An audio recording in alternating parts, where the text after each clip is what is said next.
que eu entendi isso aqui lendo o livro do Galileu.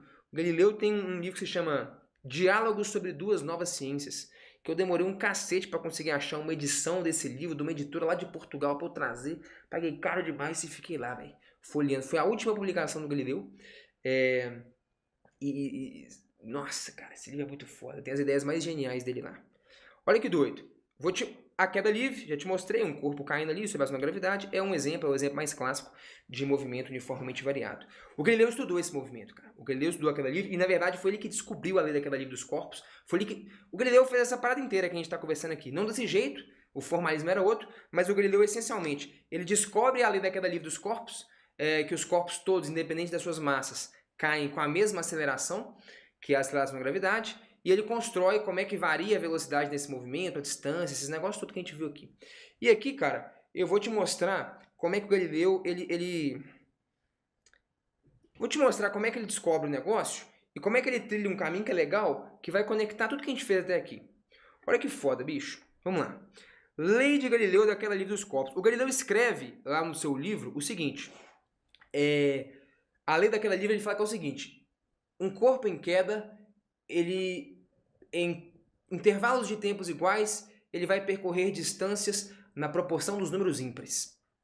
Talvez mudando uma palavra ou outra, mas basicamente isso que ele escreve. Hã?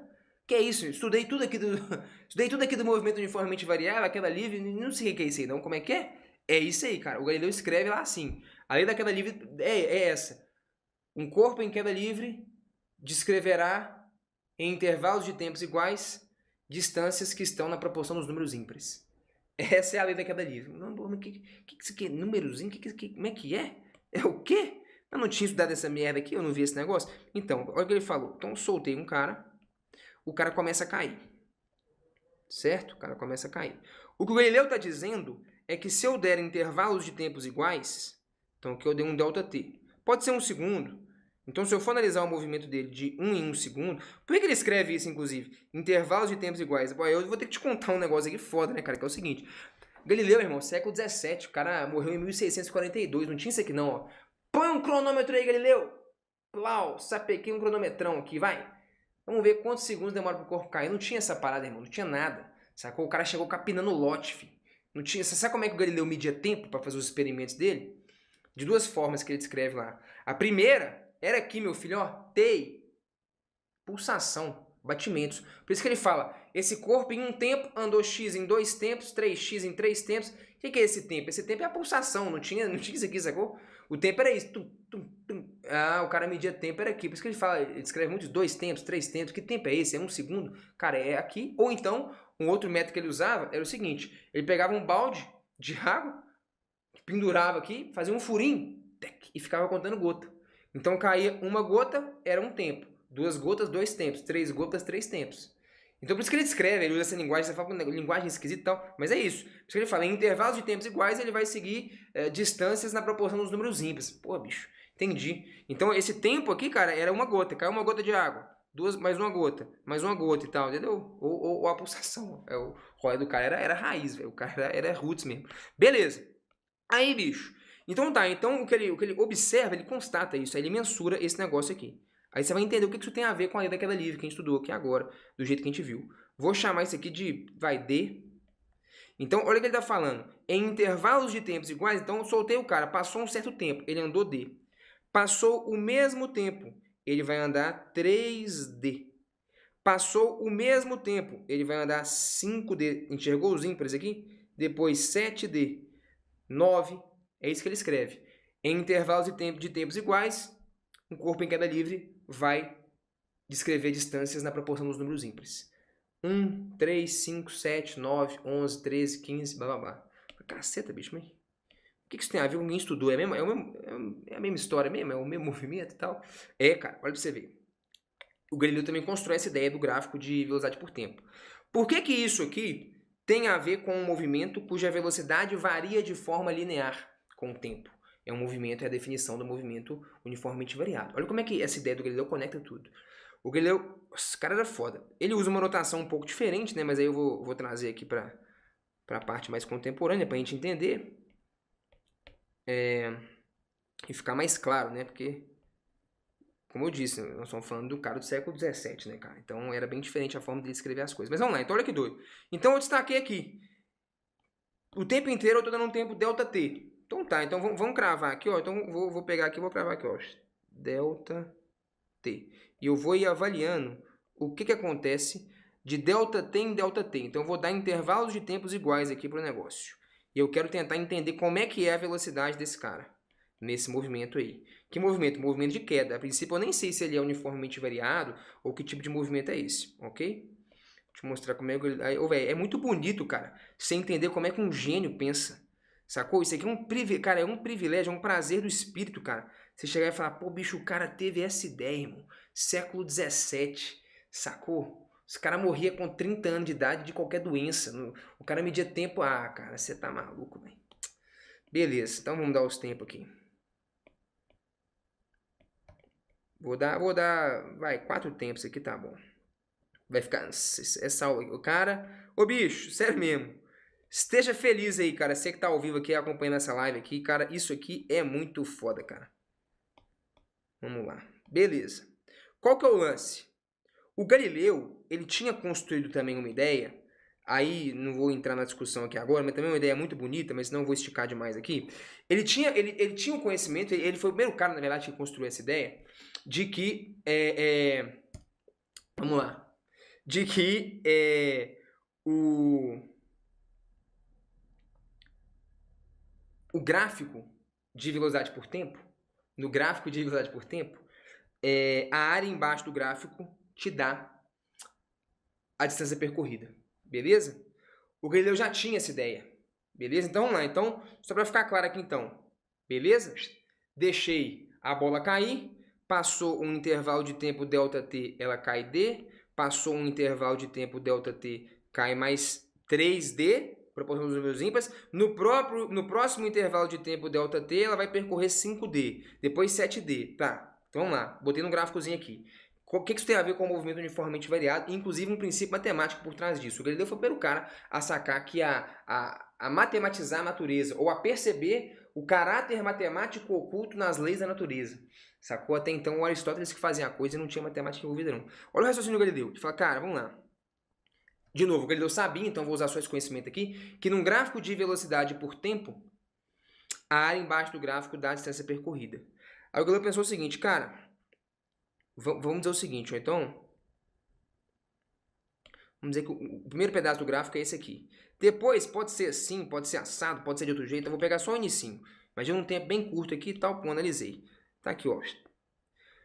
A distância que o cara percorre é a área embaixo do gráfico. O Galileu já sabia disso. Então, beleza. Então, essa área embaixo do gráfico, ela é proporcional ao primeiro número ímpar, a 1. Então, esse aqui seria o nosso D. No próximo intervalo de tempo, esse cara vai ter que andar uma distância 3D. Foi isso que eu observei. Isso aqui ele obtém como? Essa proporção dos números ímpares? Observando a natureza, sacou? Ele solta a bola, mede o tempo e percebe que, cara, aqui ela percorreu uma distância, aqui percorreu mais, ali mais. Então aqui foi 1, 3, 5, 7, e ele percebe essa proporção. Então ele pega e entende que existe essa proporção da lei dos números ímpares. Beleza? Tá lá, é observação. Então ele fala, beleza, cara, no próximo eu entendi que o cara vai andar 3D. Mas o que é 3D? Então vamos lá, a área, eu não sei como é que é o gráfico daqui pra frente. O gráfico poderia ser uma curva maluca e tal, mas eu sei que esse cara tem que percorrer uma distância 3D. Então eu vou colocar aqui, bicho, esse cara tem que percorrer uma distância 3D. Então aqui, ó, D. Vou rotacionar aqui assim, ó. D aqui, sim ou não? E D de novo. Caceta, irmão, 3D. 3D, o gráfico conectou lá embaixo. Nossa! Você tá comigo ou não, meu filho? Você pangou, né? Você entendeu? Nossa, cara. Você viu o gênio, você viu o gênio atuando. Pô, cara, sacou ou não? Aqui, ó, vou quebrar pra você aqui em detalhe aqui pra você ver. Aqui, ó, Vlapo. Tá aqui, ó, as areazinhas. As areazinhas, sim. Vou até copiar esse treco aqui, ó. Cada triângulo desse aqui é igual, cara. E tem área D, 3D. Ele tinha observado isso, cara. Que a queda livre dos corpos seguia a proporção dos ímpares. Tá. Como é que seria a próxima parte do gráfico? Sei lá, bicho. Ele não sabe. Mas eu sei que a área tem que ser 5D. Então o que ele sapeca? Vamos lá, cara. 5D. Então tem que caber 5 triângulos. Não é? Cada triângulo tem área dentro, então 5 triângulos. 3. Já tem aqui. Vlapo. vamos sapecar mais alguns. Tá aqui, ó. Pode ser ou não? Quantos que tem aqui, ó? 1, 2, 3, 4, 5. Beleza. Aí esses 5, você só desenha desse jeito, espelhado. O último triângulo, ó, você só espelha ele aqui, ó. Desmanchar esse cara aqui. O último triângulo tá aqui. Então o que eu peguei, cara? Simplesmente 5 triangulinhos daquele. De qual triângulo? Esse aqui, cara. Esse aqui é a base de tudo. Sacou? Esse triângulo aqui, ó, D. Então eu tenho 1, 2, 3, 4, 5. Pô, cara, se você tem 5 desses aí, a área embaixo do gráfico é 5D. Então o que você está fazendo? Você está construindo que movimento é esse que percorre uma distância que, em intervalos de tempos iguais, essas distâncias seguem a proporção dos ímpares. Sim ou não? Nossa, cara. Então aqui, ó. Bum. Isso aqui, ó. Presta atenção, meu filho. D3, 4, 5. 5D. Tá de acordo com o que ele falou. O que me garante, isso aqui é importante, o que me garante que os triângulos são todos iguais? Meu irmão, eles têm a mesma base. Ah, por isso que o ΔT tem que ser sempre o mesmo. Eles têm a mesma base e mesma altura. Aqui, ó, a mesma altura, Plau. É justamente por ter a mesma altura que eles se conectam seguindo a mesma reta. Ah, bicho, aí eu poderia fazer mais um, mas você já entendeu o princípio. Vou fazer mais rapidinho aqui, então. O triângulo tem sempre a mesma área, pelo fato, beleza, de ter a mesma base e a mesma altura. Então é por isso que o tempo tem que ser igual, né? O ΔT é a base do triângulo, para ele ter a mesma área. Exatamente, cara. Então aqui, ó, como é que seria o próximo? Aqui, meu irmão, vão caber exatamente 5 triangulinhos daquele ali. Fechou aqui, ó. 7, desculpa, né? 7. Divide aqui. Vou botar de preto. Divide aqui. Divide ali. Show. Beleza. Então tá aí, cara. Você entendeu o princípio, ó. Tá aqui.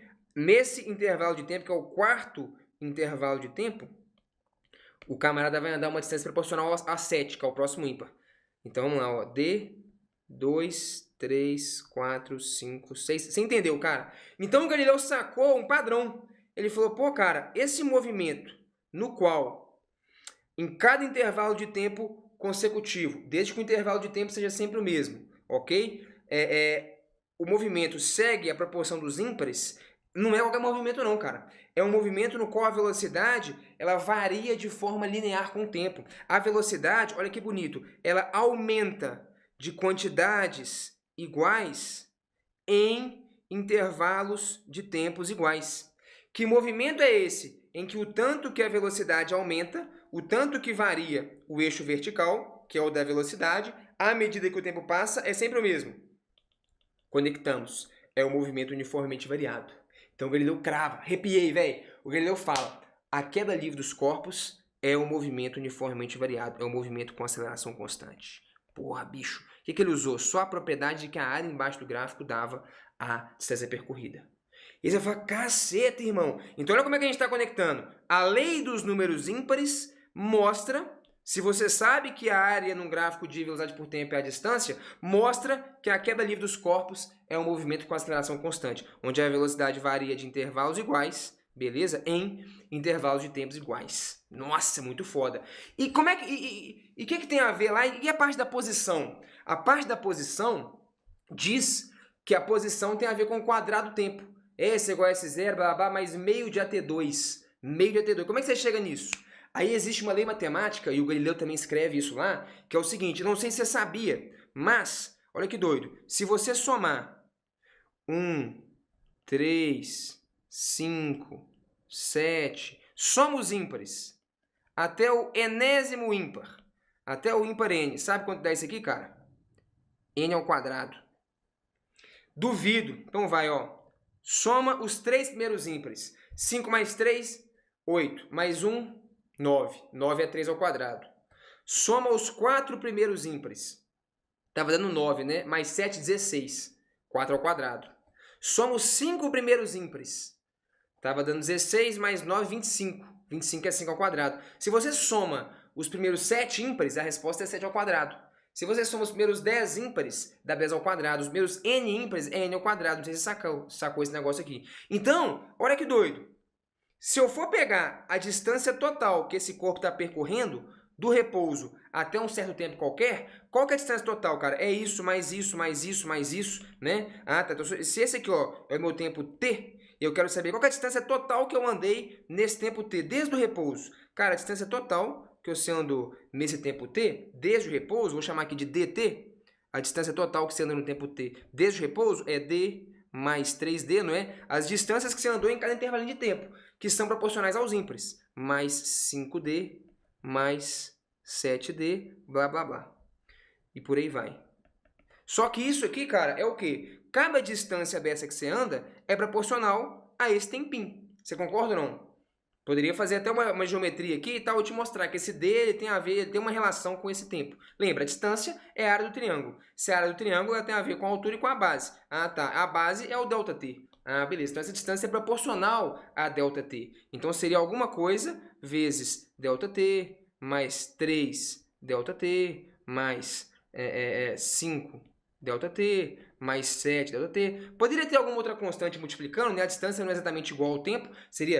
Teria algum termo da velocidade aqui, mas seria o mesmo em todo mundo. Ou seja, se eu somar esses trecos, 1, 3, 5, 7, blá, blá, blá, blá, isso aqui vai ser o quê? Proporcional, né? Vou colocar um símbolo de proporcionalidade. Isso aqui é proporcional ao tempo ao quadrado, né? Se eu somo esses caras todos aqui. Como a soma dos n primeiros ímpares é proporcional ao quadrado do tempo, o que está mostrando? Que a distância percorrida desde o repouso, cuidado, ó, o negócio dos ímpares é o seguinte, distâncias percorridas em intervalos sucessivos de tempo, de igual duração, ok? Então aqui, ó, ΔT, ΔT, ΔT, ΔT, beleza. Nesse intervalo ΔT, aqui, ó, a distância que eu percorro, ela é 3D. Beleza, nesse intervalo ΔT, ela é 5D. Eu tô querendo pensar em tudo, cara. É no ΔT inteiro. No ΔT inteiro, eu tenho que somar. 1, 3, 5, 7, por aí vai. Essas somas aí dos ímpares é proporcional a n ao quadrado. N é o número de termos. No caso, esse n ao quadrado, né, vai ser proporcional ao tempo, porque o número de termos é o número de tempos que passou. Então, passou um tempo, 2 tempos, 3 tempos, 4 tempos. Ah, tá. Então, na verdade, por exemplo, nesse caso aqui, ó, eu estou somando os 4 primeiros ímpares, concorda? Eu deixei passar 4 tempos. 1, 2, 3, 4. Estou somando o quê? 1, 3, 5 e 7. Estou somando os 4 primeiros ímpares, isso aí dá 4 ao quadrado, 16. Ah, então a distância total que eu percorro, ela é o quê? Proporcional ao quadrado do tempo, se eu for contar desde o repouso. E que equação matemática que te fala isso? Que a distância que você percorre desde o repouso, ela é proporcional ao quadrado do tempo? É a função horária da velocidade. Ou seja, cara, esse raciocínio do Galileu aqui, ó, ele sintetiza e amarra tudo que a gente falou. A função da velocidade, não, arrepiei todo, cara. O fato de que a área embaixo do gráfico de velocidade por tempo dá a distância percorrida e que se você soma os ímpares, 1, 3, 5, 7, isso é uma propriedade matemática. A soma dos primeiros ímpares dá o quadrado dos números ímpares que você somou. Somei os 5 primeiros ímpares, a soma dá 5 ao quadrado. E é por isso que, num movimento uniformemente variado, a distância total que você percorre, né, a função da posição, ela vai proporcional ao quadrado do tempo, que tem a ver com o lance do negócio ser uma parábola.